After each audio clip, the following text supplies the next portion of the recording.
মাটির চুলায় আপনি যাই রান্না করেন, যেভাবেই রান্না করেন, স্বাদ কিন্তু বহুত গুণ বেড়ে যায়। চলে আসলাম ছোট্ট একটা রেসিপির ভিডিও নিয়ে, বাইলা মাছের চচ্চড়ি। ভুনা যেটাই বলেন আরকি, বেশি করে পেঁয়াজ দিয়ে। তো আমি পেঁয়াজটা চুলায় দিলাম, আর পেঁয়াজটা ভাজার জন্য কিন্তু অবশ্যই লবণ দিবেন।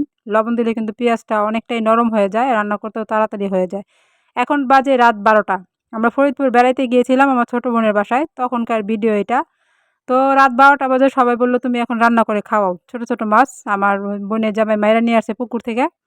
তো সবার আবদার পূরণ করতে রান্নাঘরে চলে আসলাম। তো আমার পেঁয়াজটা যখন ভাজা, ভাজা হয়ে গেছে তখন আমি হলুদের গুঁড়া, মরিচের গুঁড়া দিছি। আর তারপর আদা রসুন বাটা, জিরা বাটা সবকিছু দিয়ে সুন্দর করে কষাইতাছি। আমি কিন্তু যেকোনো মসলাই কষানোর সময় একটু পানি দিয়ে থাকি। কারণ পানি দিলে কিন্তু মসলাটা কড়াইয়ের সাথে লেগে যায় না, সুন্দর হয়। এই তো দিয়ে দিলাম। গ্রামের বাড়ির কিন্তু ফরিদপুরের রান্নাবান্নার ঘরটাই অন্যরকম, পাটখড়ির রান্নাঘর। তারপর হচ্ছে ওরন, আর হচ্ছে এই তো এটা কিন্তু ঢাকনা, যেটার মধ্যে আমি মাছ রাখছিলাম। এটা ঢাকনার কাজও হয় আবার বাটির কাজও হয়। একসাথে ২ টার কাজ হয়ে যায় আরকি। তো আমি মাছটা দিয়ে এখন কষায়ে নিতাছি। এই তো। তারপর দিয়ে দেবো ছোট, ছোট টমেটো কুচি, কুচি করে রাখা হইছে, ধইন্যাপাতা কুচি করে রাখা হইছে।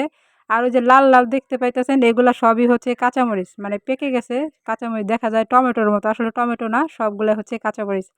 আর এই হচ্ছে ফরিদপুরের চুলা। দেখছেন চুলা কিরকম?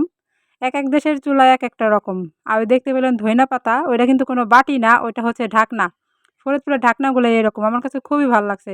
আমি চাইছিলাম নিয়ে আসতে, তো আবার নিয়ে আসলে ভেঙে যায় যদি। আর এটা হচ্ছে ওরন। যারা গ্রামে থাকেন আ চিনতে পারবেন ওরন কাকে বলে। যে ছোট, ছোট নারকেল আছে, ওই নারকেলের যে খোসা, আইচা বলে, অনেক দেশে আইচা বলে। তো আইচা দিয়ে ওরন তৈরি করা হয়। এটাতে ডাল ঘোটা হয়, পানি নেওয়া হয়।